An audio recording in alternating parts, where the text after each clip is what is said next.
ఆచి చికెన్ మసాలా. నమస్తే, welcome to వీక్షణ. బటర్ఫ్లై ఎఫెక్ట్ గురించి తెలుసుగా. ఈ ప్రపంచంలో ఎక్కడో జరిగే ఓ మూమెంట్ ఇంకెక్కడో జరిగే మూమెంట్ని డిసైడ్ చేస్తుంది. ఇప్పుడు ఇరాన్ ఇజ్రాయెల్ వార్ ఎఫెక్ట్తో ప్రపంచ దేశాల్లో పరిస్థితులు మారిపోయాయి. వంట గ్యాస్ ఇబ్బందులు, సిఎన్జి కొరత, హోటల్స్ మూసివేత, మెనూ మార్పులు, కట్టెల పొయ్యలు, అబ్బో ఇలా చాలానే ఉన్నాయి. యుద్ధం సంగతేమో కానీ ఇండియాలో మాత్రం మళ్ళీ ఆనాటి రోజులు వచ్చేసాయేమో అనిపిస్తుంది. ఒక్క యుద్ధం ఇంత మార్పు తెస్తుందా?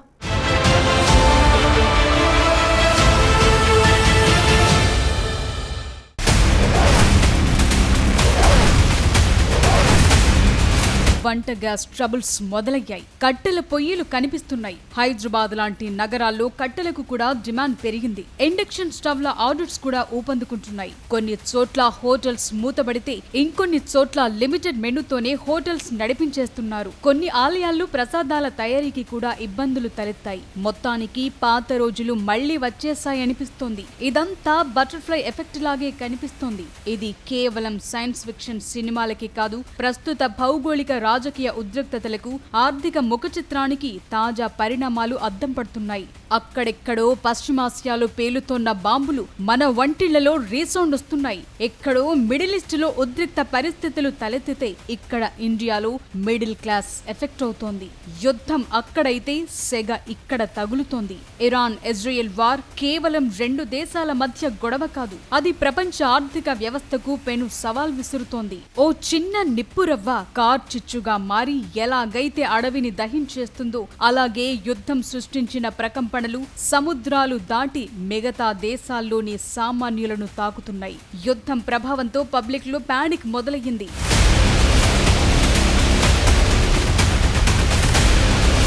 భారత్ దశాబ్దాలుగా ఇంధన అవసరాల కోసం దిగుమతులపైనే ఆధారపడుతోంది. యుద్ధం వల్ల సప్లై చైన్ దెబ్బతినటంతో నేచురల్ గ్యాస్ ధరలు పెరిగిపోయాయి. ఇప్పటికే వంట గ్యాస్ ధరలు పెరిగాయి. సిఎన్జి కొరత కూడా మొదలైంది.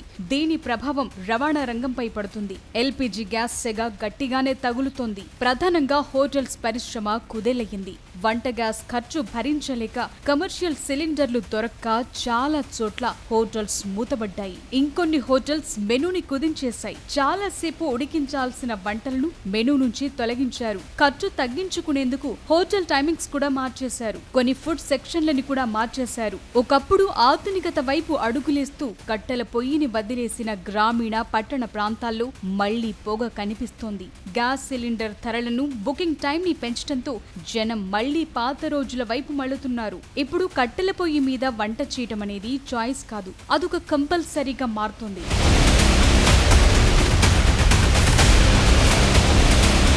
ఈ ప్రపంచంలో ఎక్కడ యుద్ధం జరిగినా అది కేవలం అక్కడున్న దేశాలకు మాత్రమే పరిమితం కాదు. గ్లోబల్ ఎకానమీలో ప్రతి కంట్రీ ఇప్పుడు కీలకంగా ఉంది. దాంతో యుద్ధం ప్రభావం ఇండియాతో పాటు అనేక దేశాల్లోని కుటుంబాలపై పడుతుంది. అందుకే యుద్ధం ఎక్కడొచ్చినా సామాన్యుడి జేబుకు చిల్లు పడుతోంది.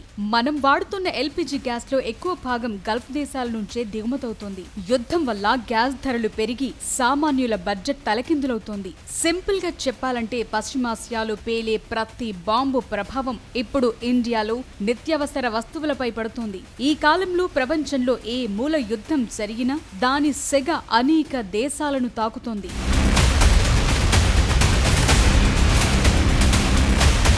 ఒక యుద్ధం ఇంత మార్పు తెస్తుందా అని అందరికీ ఇప్పుడిప్పుడే అర్థమవుతోంది. ఒకప్పుడు వారంటే రెండు దేశాల మధ్య సైనిక నష్టం, ఆయుధాల నష్టం జరిగేది. కానీ ఇప్పుడు యుద్ధం అంటే సామాన్యుడికి ఇబ్బందులు తప్పవనే విషయం అర్థమవుతోంది. టెక్నాలజీ ఎంత పెరిగినా మనమంతా ఇంకా ప్రాథమిక అవసరాల కోసం ఒకరిపై ఒకరం ఆధారపడుతూనే ఉన్నామని ఈ సంక్షోభం గుర్తు చేస్తోంది.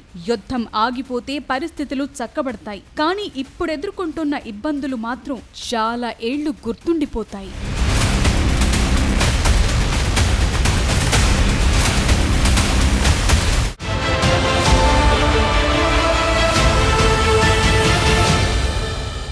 పశ్చిమాసియాలో మొదలైన వార్ ట్రబుల్ ఇండియాలో గ్యాస్ ట్రబుల్కు దారితీసింది.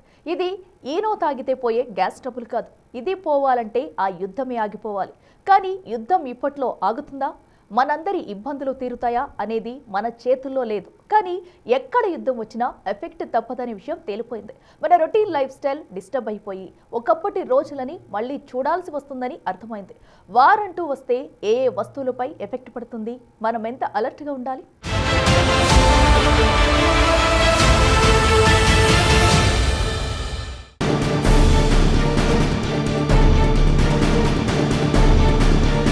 పశ్చిమాసియాలో రాజుకున్న చిచ్చు ఇప్పుడు ప్రపంచాన్ని తాకుతోంది. అక్కడి సెగ అనేక దేశాల ఎకనమీలని ఊపిస్తోంది. ఎక్కడో గల్ఫ్ దేశాల్లో బాంబులు పడితే మన ఇంట్లో గ్యాస్ పొయ్యి వెలగటం కష్టమవుతోంది. కిచెన్ కిరాణా బడ్జెట్ తలకిందులవుతోంది.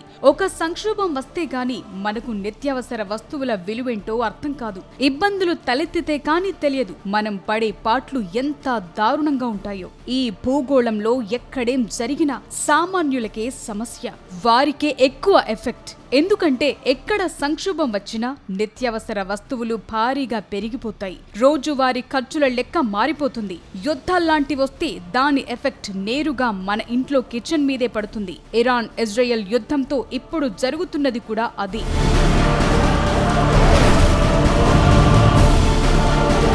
ఒక్క సిలిండర్ కొరతకే కింద మీద అయిపోతుంటే యుద్ధం ఇలాగే కొనసాగితే దాని ఎఫెక్ట్ ఇంకా చాలా వాటిపై ఉంటుందని చెప్తున్నారు. ఇప్పుడు వంట గ్యాస్ మాత్రమే కనిపిస్తోంది.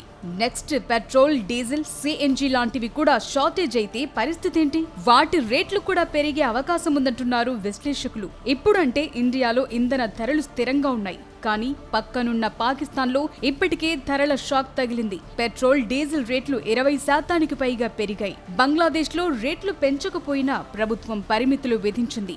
దాంతో పెట్రోల్ బంకుల దగ్గర కిలోమీటర్ల మేర క్యూలు కడుతున్నారు వాహనదారులు. యుద్ధం వల్ల సప్లై చైన్ దెబ్బతింటే అంతర్జాతీయ మార్కెట్లో బ్యారెల్ ముడి చమురు ధర ఆకాశాన్ని తాకుతుంది. 2022 తరువాత తొలిసారి బ్యారెల్ చమురు ధర $100 దాటింది. ఈ నెలంతా హర్ముజ్ జలసంధిలో చమురు రవాణా జరగకపోతే బ్యారెల్ రేట్ $150 దాటే అవకాశం ఉందంటున్నారు. అదే జరిగితే పెట్రోల్, డీజిల్ ధరలు పెరుగుతాయి. అప్పుడు ఎఫెక్ట్ వాహనదారులకు మాత్రమే కాదు, ఆటోమేటిక్ గా రవాణా ఖర్చులు పెరుగుతాయి. దాని ప్రభావం కూరగాయలు, నిత్యావసర వస్తువులపై పడి సామాన్యుడిపై భారం పడుతుంది.